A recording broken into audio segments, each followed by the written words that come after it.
Hey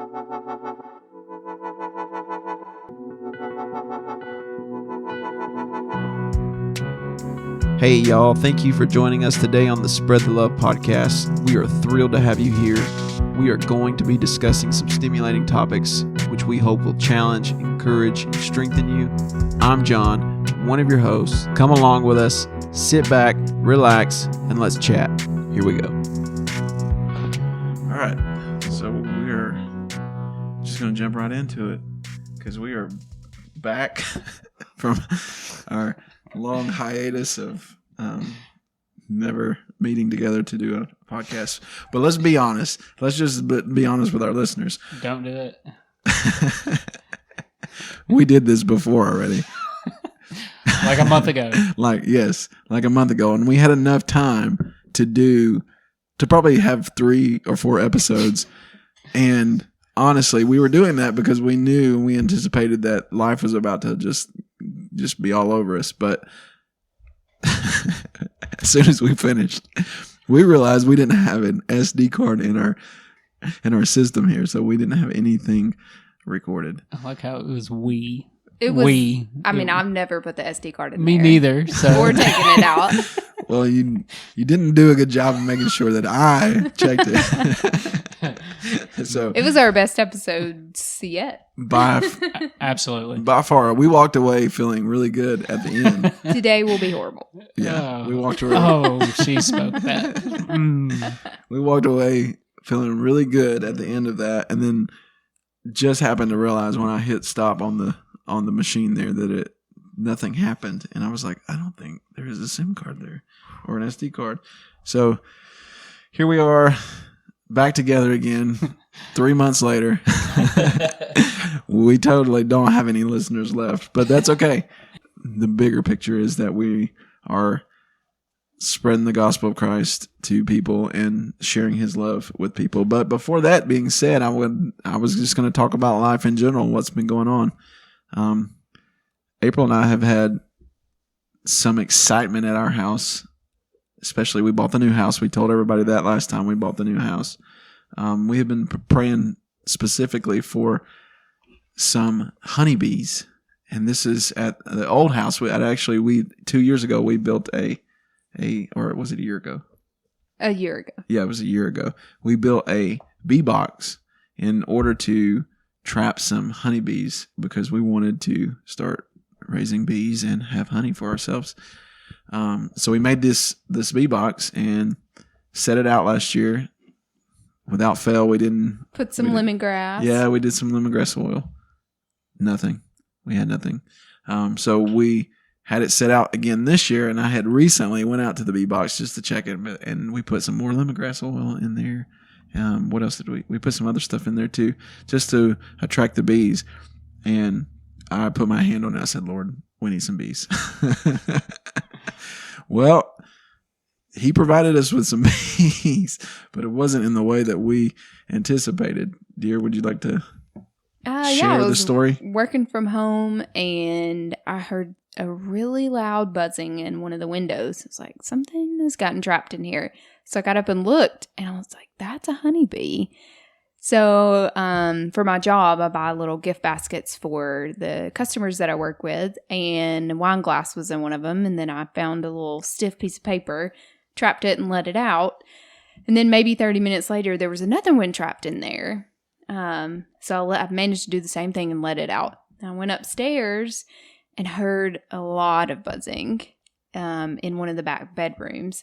So I called John and I said, hey, I think we have bees. And I stepped out on the front porch and I didn't see anything. Well, when John came home from work. Well, my reply was, I don't. Yeah, he was like, probably not.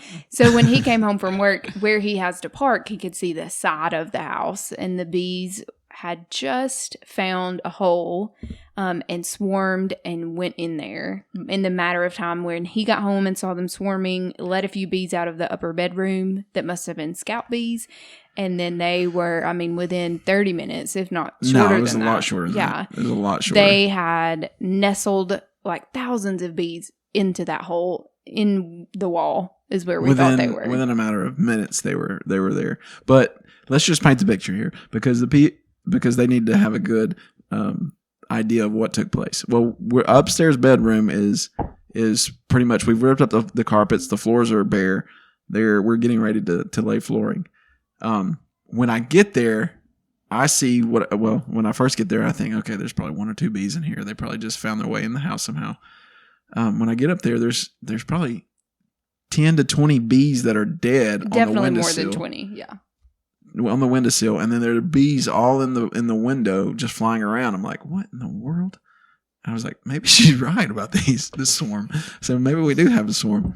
So with the idea of being honeybees, I was like, well, we need to get them out because I don't want any more to die here because honeybees are very valuable to everything. So I let them. I open the window. I force them all out, and realize they're coming up through a hole in the corner where the cable is coming up. So that's where our internet is wired to. So whoever did it, who previously put the internet in that room, and they were coming up through the hole there. Well, I guess that was their only way out. But when I let them out, I mean, it wasn't 5 minutes later. So I walked back outside, and there is a swarm of bees just It was like what? The everywhere. Locust? The locust in the Bible? Yeah, it felt like that. It felt like that. I was like, what in the world is going on? It was spectacular, really. I mean, it was amazing. Or no, the flies with Pharaoh. I can't remember. Locust, flies, they're all the same, right? Yeah, it's all terrible. Yeah, it's all black. Yeah. And so our neighbor who is out on his back porch, and I've never met at that moment, I said, have you ever seen anything like this? And he looked at me, he was like, what are you talking about? I was like, here. He's like, no, man. I was like, well, okay. And so as they're swarming there, you can see them in the corner just beginning to land in that one area. And so immediately I thought, okay, this is going to be a pain for us to be able to get these bees out. But we knew that we wanted bees and we wanted to keep them. So the long gist of the story, we had a guy come down. He got the bees out of, he thankfully didn't have to go through the wall. There's a little eave that's an offset in the house, and he was able to go up through there. And April was there the whole time. He was getting the bees out, and it was pretty cool to see that. He found old honeycomb in there that had been in there for 4 or 5 seasons of use from bees. Not necessarily at the same time or in a continuum, but they'd had a honeybee problem before. Yeah, so it's something that had occurred before. So that's why they can't. They say whenever you have something like that, they'll find it. Other swarms will find areas like that and take over. But we got him. He cut it out. It was as least invasive as possible. He was able to get all the bees. He poured them into. He had a vacuum. He poured them out into, and we had a nuke, and we watched the bees march into the nuke, which was pretty cool. And we got them moved over here to our house here that we're recording at, and they're in the backyard, which is pretty spectacular. One thing we did learn: be specific in your prayers, folks. Yeah. Yep. If you're gonna ask the Lord for something, be specific. I wish. I mean, it all worked out in the end, and he knew. And we got to meet a really nice guy who can extract bees and works. And our neighbor, who has been awesome with helping us learn about bees and gave us some equipment to use with the bee. I mean, it's just been, the Lord has just really used this as a situation for us to learn.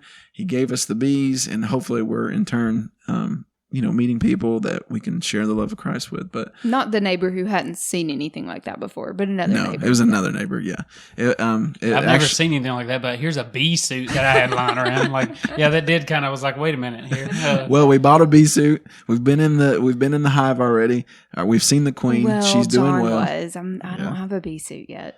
Well, I had the opportunity to do it. I think April was a little jealous, envious of Super me. jealous. Yeah. So just so everybody knows, how is it working now? Because I don't know either. Like back there when you went and looked at it, they're does it fine. seem like they're working? Yeah, like they're working. They've the queen has laid eggs already. Oh, so wow. they're starting. So answered prayer. Yeah, That's awesome. Nectar is being collected and put into the hive. wow. The bees seem pretty docile, which is really really good because Wow. they're really their temperament is very minimal. The guy who pulled them out of the house was stung one time, And he was there like eyebrow. 8 hours. Yeah, so Oh, he was wow. there most of the day. So I mean, it's just Wow. the Lord is all glory to God because he provided them to us. He gave us what we've asked for. It was just, we just went about it in a much different way than I imagined or anticipated. We were hoping to catch them in the box itself, but it's okay because it all worked out, and it's just been really great. So that's been one of our exciting stories. Derick, what's been going on in your life? I work a lot. That's about it. Like, I don't really have nothing else. I work. It's been major blessings. I mean, I've had major shifts in my life lately, but I mean, dude, if I'm not at a basketball court, I'm at a baseball field. Yeah, your kids are always playing sports. Yeah, I'm always gone, whether it be work or whatever else. But I mean, it's been a major shift for me, thanks to y'all. I mean, my life has shifted to where, I mean, I've had incredible blessings come my way. Yeah, well, the Lord has blessed us, and for our listeners who don't know, the Lord has blessed us, gave us an opportunity to have a house. Derick gave you the opportunity to move into our old place, so he's living here, and I have bees now. He has bees, and chickens. That's and chickens. Well, and we really appreciate it because it's been a help to both of us, really. So God has really allowed us to flourish in our friendship again, and also provide us with opportunities that we didn't have before. So it's really great. But with all that being said, we're going to try to jump into the topic of love, because I think when we left off with our last episode, we said that we really wanted to talk about love and how the world has portrayed love, and what the differences are in the biblical sense of love and God's love, and what the world has portrayed with love. So I wanted to start us off by asking a few questions. So I was going to start here, and this is just from our viewpoint. So one question was, what is the perception of love today in the world? So that's the question I really wanted us to jump off with. What is the perception of love today in our world?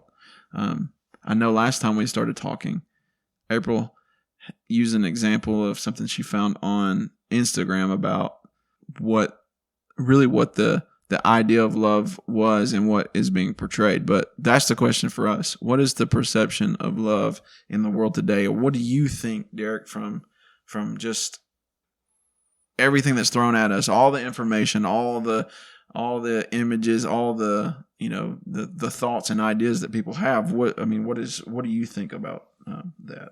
Well, what we talked about, I guess, 3 months ago, the world's perception of love is very selfish.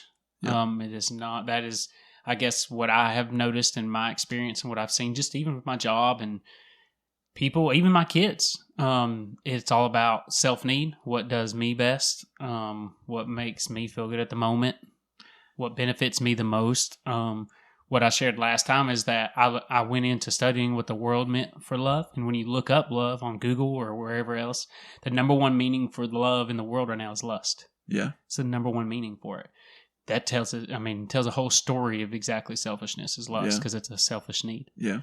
Well, and it's a fleshly desire that we try to fulfill through the perception of what we think love is, or what the world wants you to think love is, because we see it on TV, we see it in commercials, we see it in the news, we see it. Really just it's a cascading effect of just information that is being thrown at us, but it's also it's painted with a veil of this is what love is. And there's an idea. Our society has basically tried to define love for everyone. Well, I think the world is kind of confused as far as their own standards or their own definition of love. If you look like to Hollywood, love is a feeling and a happy ending, and it's more driven towards your emotions. And then I think, and I can't find it, but what I had found last time was 3 months ago, Kim Ye was getting a divorce. And so I had come across a post where Kim Kardashian had said that what her life looked like at that moment was loving herself. And that meant choosing herself. Yeah. That meant choosing herself above anything else Yeah. or above everyone else. Placing yourself first. Just a very, and the comments on it were very mixed. Like, well, I thought that's what Kim did anyways, or well, good for you, go for that. So, I think I don't know. To me, I feel like I get different definitions of love when you look at the world. Yeah. It's not just that happy feeling, but then also like self-love. Yeah. Well, and it's insert yourself into the idea and say, hey, there's this misconception that for you to be happy or for you to have joy, that you need to first love yourself and then put yourself first in all these areas and aspects, and everything else will kind of fall into place. But that goes against the biblical sound definition of love. We know, we've defined it. God is love. Well, if he is love, he set the standard for that. He is the standard of what love is. Anything outside of him can't be defined as love if he is love, right? Right. I mean, I think it's so hard for us to truly wrap our mind around God's definition of love. Like Derick had mentioned before, it's selfish. And I've thought about that multiple times. Like, I was raised in a Christian home. And so sometimes you have those doubts of like, would I have chosen this had I not been introduced or like flooded with it growing up? And so like, I really kind of like sometimes search like, why do I love God? Yeah. And it comes down to that I'm a human and my selfishness is why I love God, because he loves me first. Yeah. But in the Bible, it's the opposite. Yeah. We love because he says us. that he loves us despite of our sin, like even while we were still sinners. So God's not coming from the same source of love that we're coming from. Yeah. As far as being loved, so we give love. Yeah. That instantly shows how powerful and how different he is from us, because even me, I had experience at the ball game last night where it was hard to show love because of what I was getting in return. And it almost come down to a conflict. It probably would have been if it wasn't for Jesus. It's that exactly right there. That's what makes it different, is the fact that God loves us no matter what. Us as human, we always expect something in return. We're not really taught and shown to love people no matter what. Yeah. It's always about what's better for me. And that's totally against what God is and what he's about. God is love. God is forgiveness. He's compassion. It's not without holding conditions. on. Without conditions. That's perfect. Without conditions. Yeah. And that is so hard to do in a fleshly manner. Like, for me, it's hard to forgive some people. But that's what love is. Well, and the scriptures are clear. The Bible, it says that we love because he first loved us. Absolutely. We can't know love. You can't show pure, unadulterated love without him. Right. There's no way around it. Yep. You can't. You said something about self-help age, and I read this last time. We're in that age of like, it's all about me. I need to focus on me. I need to, do things for me. It's okay to put me first. Well, the definition that I pulled up on that was the use of one's own efforts and resources to achieve things without relying on others. Man, I'd be broke.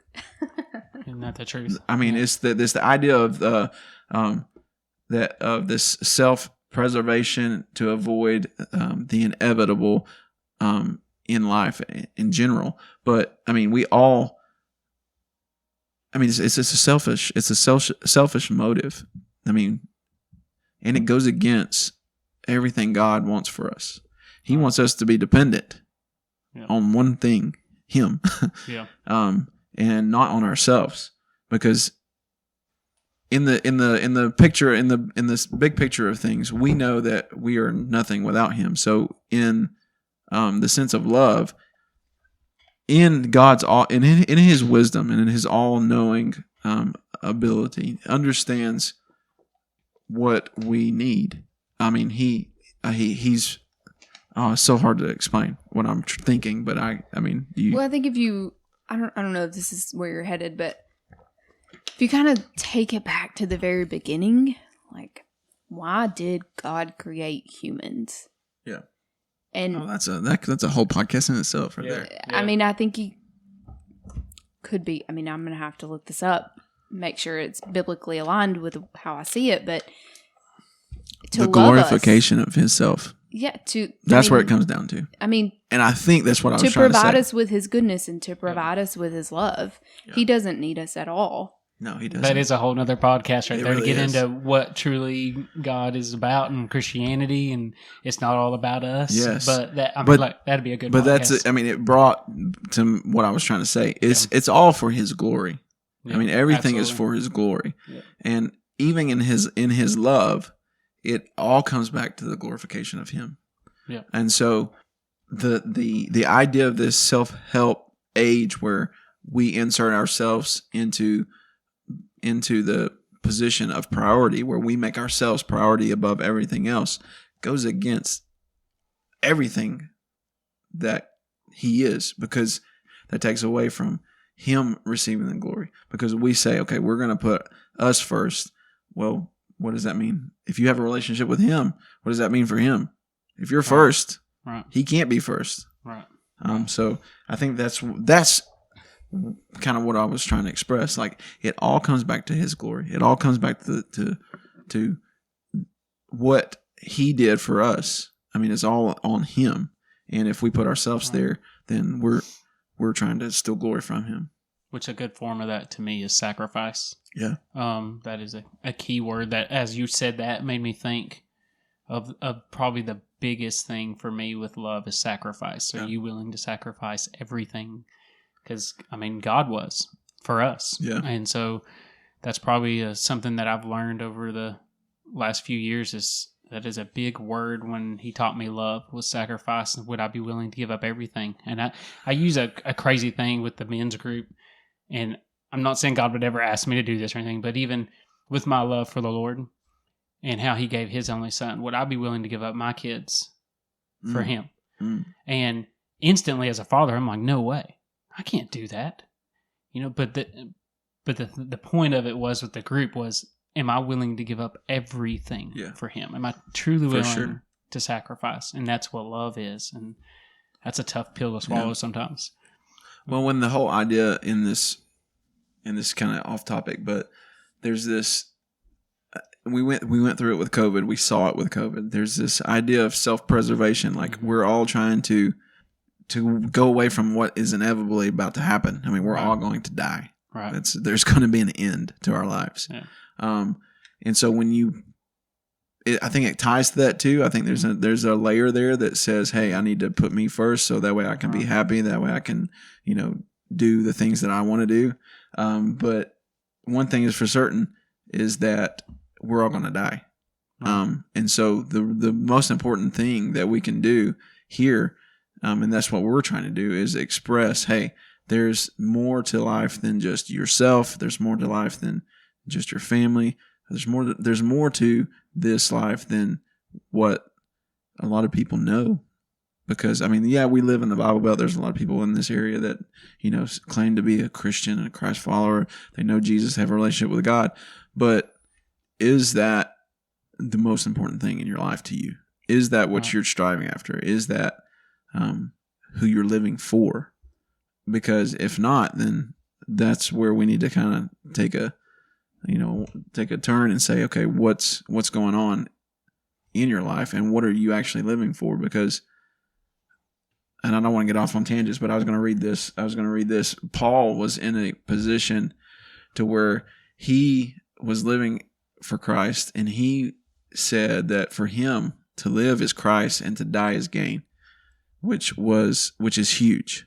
Because we saw it in COVID, people are trying, everything they do did not get COVID because they didn't want to die. So afraid of death. Well, Paul was saying, man, for me, I'd rather be with Christ. I long to be with Christ over all the things in this world. He said, in Philippians 1:19 and 20, my eager expectation and hope is that I will not be ashamed about anything, but that now, as always, with all courage, Christ will be highly honored in my body, whether by life or by death. For me to live is Christ, and to die is gain. For him to live was to live out Christ and what Christ wanted him to do. but for him to die was gain. Like everything in this world meant nothing to him, but he knew that if he were to die, he was gaining so much more than what he could ever even try to acquire here on earth. Right. He wanted to be with the Lord, which is powerful because it goes against everything that we as humans try to do, because we don't, and we saw it with, and I keep saying it, but we saw it with COVID. People were wearing masks, getting shots, doing everything in their power, staying away from other people, doing everything in their power to self-preserve their own self and putting everything else aside. I think that's kind of, I mean, that right there says a lot about our society. I mean, people, not that a lot of people didn't do a lot of good things. I mean, I think as a Christian in today's world, that's a daily decision or a daily reminder. Paul's words. Yeah. Paul there. said to do it. He Yeah. dies daily. Yeah. Mhm. I mean, that was very important to him. And Because it's easy to get caught up in the rat race and forget your focus. I think it's definitely something that, at least for me, I have to continually remind myself what my focus should be. Well, it's just such a facade to think that, hey, if I do all these things, I'm going to be okay. Well, you're not promised another breath.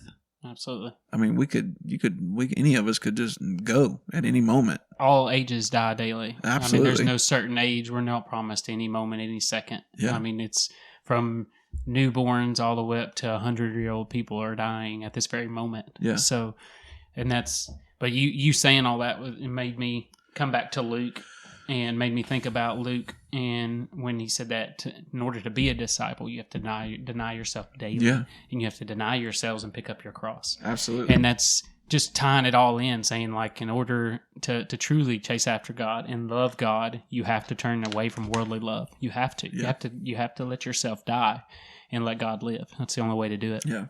And again, we're kind of went off on a tangent here with self-preservation, but I think it's important to talk about that because it does impact our viewpoint, because we stem from a selfish perspective. So most of us do that. I mean, as humans, we do that. I do it all the time, unfortunately. But I think the reason that I bring that up is to help us paint that picture to see, hey, this is why we think love is this. But now let's talk a little bit more about not only that, what other aspect of love, in quotation marks, do we push into that? It's self-preservation. It's also, like you said, lust. I mean, there's this idea of, okay, well, love is, who I can be with. Who am I going to be with? Yeah. Whether it's through marriage or through sex or through some kind of companionship, we think that we find love in that area, which it is love if it stems from the source. Right. Or it's a part of love if it stems from the source. It's not necessarily love. He is love, but it does have a relationship with love if it stems from him.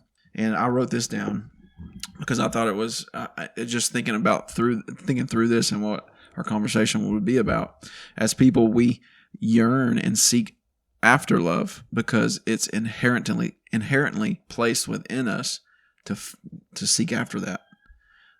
Everybody has a void, right? Well, So that's what I was what we're talking thinking, about. like a self-worth or like an acceptance. Like we're all looking for that love. Trying to find that piece that we're and missing. people can build their whole lives, like identity or success in business, in the wrong place. Yeah. Well, and value. So there's that perversion that Derick talked about is where do you find value? Where do you find acceptance? Where do you find your place?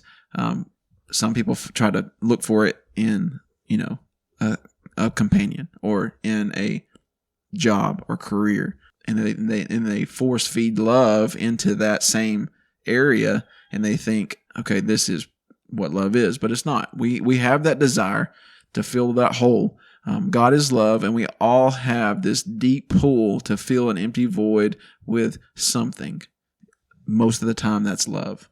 For most people, I would say that's love. I don't have statistics or anything like that, but just in general, talking with people and knowing people are searching for something like love. I mean, they're looking for love. You see it all the time. People post about it on social media. They talk about wanting to, have a significant other or wanting to get married. I mean, it's everywhere. But as I'm going to keep going, an empty void only he was meant to fill. So it's a void that we're searching to fill through something, but it's only something that he was meant to fill. Unfortunately, we seek that out through worldly definitions of love because those things are tangible and have perceived momentary value. Talking about the value.